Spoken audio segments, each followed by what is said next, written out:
Lesson number 9, evaluation of higher powers of omega, यानी कि omega की जो हायर पावर्स हैं उनको हम किस तरह से सॉल्व करेंगे। देखें, use of properties of cube roots of unity to solve appropriate problems, we can reduce the higher powers of omega into 1 omega omega square, यानी कि ये इन तीनों में जितनी भी बड़ी से बड़ी पावर होगी ओमेगा की, उसको हम इसके अंदर रिड्यूस कर सकते हैं।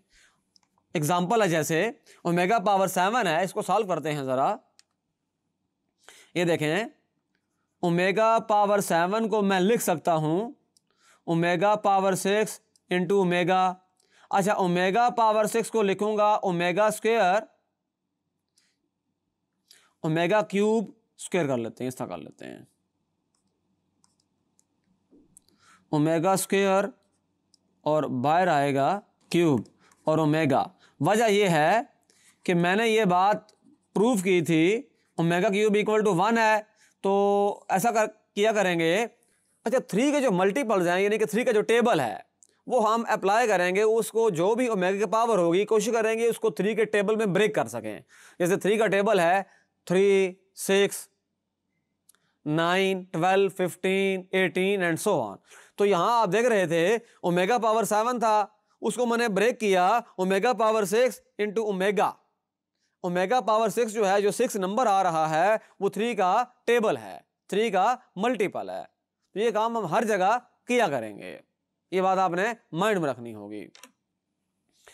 तो जैसे यहां पर है तो मैं इसको ऐसा लिखूंगा, ओमेगा जो स्क्वायर है इसकी जगह पर ऐसा करते हैं, अंदर करते हैं ओमेगा क्यूब और बाहर करते हैं ओमेगा स्क्वायर। वजह यह है कि ओमेगा क्यूब 1 होता है, इसलिए मैंने इसको इस तरह लिखा।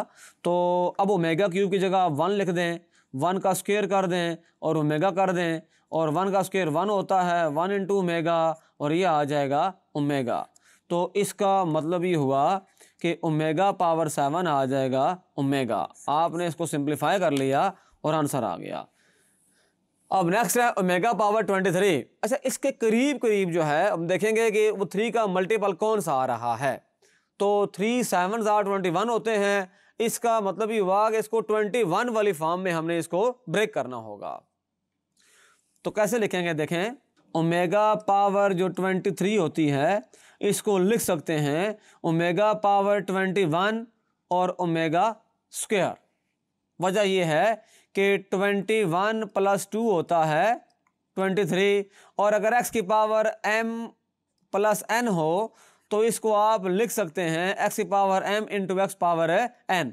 तो 23 था, तो जब ओमेगा के पावर 23 है तो इसको लिख सकते हैं ओमेगा पावर 21 + 2, और इसको अलग अलग कर दें 21 और ये ओमेगा पावर 2 आ सकता है। ये बड़ा सिंपल था।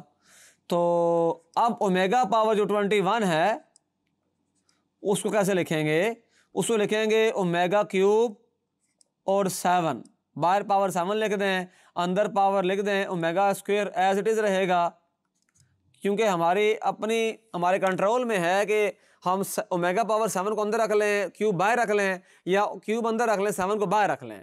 लेकिन जब आप क्यूब को अंदर रखेंगे तो उसकी वैल्यू 1 हो जाएगी, वो एक जो वैल्यू है सिग्निफिकेंट है, रेलिवेंट है। लेकिन ओमेगा पावर 7 को फिर फर्दर सिंप्लीफाई करना पड़ेगा, तो उसको अंदर रखने का फायदा नहीं है। तो यहां पर इस तरह से है, ओमेगा क्यूब जो है आप जानते हैं ये 1 होता है, 1 की पावर 7 है, ओमेगा पावर 2 हो जाएगा, 1 की पावर 7 1 इंटू ओमेगा स्क्वायर, और ये आ जाएगा ओमेगा स्क्वायर। तो यहां से ओमेगा पावर 23 आ जाएगा ओमेगा स्क्वायर। तो हमने जो भी हायर पावर्स ऑफ ओमेगा हैं हमने या तो उनको 1 में लेकर आना है, या ओमेगा स्क्वायर में लेकर आना है, या ओमेगा में लेकर आना है। तो इसका आंसर ओमेगा स्क्वायर के इक्वल आ गया। जब भी ओमेगा पावर 23 होगी ओमेगा स्क्वायर होगा। इस तरह इसको भी आप सॉल्व कर सकते हैं। ओमेगा पावर 63 है तो ये बड़ा सिंपल है। ओमेगा पावर, इसका मतलब ये होगा कि ओमेगा क्यूब की पावर 21। वजह यह है कि 21 इंटू 3 होता है 63। तो बड़ा सिंपल हो गया, ये डायरेक्ट सिंपल हो गया। तो 1 की पावर 21, 1 की पावर कोई भी हो 1 होता है। तो इसका मतलब ये हुआ कि ओमेगा पावर 63 क्या हो जाएगा 1 हो जाएगा। अच्छा, अब माइनस वाली पावर भी डिस्कस कर लेते हैं। तो ओमेगा पावर -5 है, इसको मैं इस तरह लिखूंगा, ओमेगा पावर -6 + 1। इसको लिख सकते हैं, इसका दोबारा हल करेंगे तो वही आ जाएगा। तो इसको लिखेंगे ओमेगा पावर -6 × ओमेगा पावर 1। अच्छा, ओमेगा क्यूब और बाहर पावर -2, ये ओमेगा क्या होता है, ओमेगा क्यूब 1 की पावर -2 ओमेगा। अच्छा, ये देखें बड़ा आसान हो जाएगा, 1 की पावर कोई भी हो 1 होता है, 1 × ओमेगा, तो ये आंसर आ जाएगा ओमेगा। देखिए ना, 1 की पावर कोई भी हो, 1 की पावर अगर 2 है तो 1 ही होगा, 1 की पावर अगर -2 है तो उसको नीचे ले जाएं, 1 की पावर +2 कर दें और वो आता है 1/1, तब भी आंसर क्या आएगा, 1 आएगा। तो ओमेगा पावर -5 का भी जो आंसर है वो भी ओमेगा पावर -5 का जो आंसर है वो भी ओमेगा आ गया। अच्छा, इसको कैसे ब्रेक करेंगे? इसका बड़ा सिंपल सोल्यूशन ये है कि ओमेगा पावर है -16, तो इसको लिख सकते हैं ओमेगा पावर -15 × ओमेगा पावर -1। तो ओमेगा क्यूब पावर आ जाएगा -5 ओमेगा पावर -1, तो ये 1 की पावर -5 और 1/ओमेगा, और ये आ गया 1/1 की पावर 5 1/ओमेगा। तो ये बड़ा सिंपल हो गया। 1 की पावर ये आएगी हमारे पास है, 1 की पावर 5 होती है 1, और 1/ओमेगा होता है ओमेगा स्क्वायर, चूंकि ओमेगा का रेसिप्रोकल है ओमेगा स्क्वायर, ओमेगा स्क्वायर का रेसिप्रोकल है ओमेगा। ये बात हमने प्रूव की थी कि 1/ओमेगा होता है ओमेगा स्क्वायर, 1/ओमेगा स्क्वायर होता है ओमेगा, तो इसका आंसर आ जाएगा ओमेगा स्क्वायर। सो ओमेगा की पावर -16 हो गया ओमेगा स्क्वायर।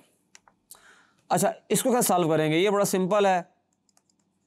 देखें, ओमेगा की पावर है -27, तो ये तो बनता है मल्टीपल क्यूब का, पावर 3 ले लें, बाहर पावर ले लें -9, ओमेगा क्यूब होता है 1 की पावर -9, तो इसको पॉजिटिव करने के लिए 1 की पावर +9 कर दें, 1 की पावर 1/1, यह आ जाएगा 1 आ जाएगा। तो इस लेसन में हमने ओमेगा के जो हायर पावर्स हैं उनको रिड्यूस करना सीखा, और कोई भी पावर हो ओमेगा के उसको रिड्यूस करने के बाद आंसर या तो 1 आएगा या ओमेगा आएगा या फिर ओमेगा स्क्वायर आएगा। Thank you.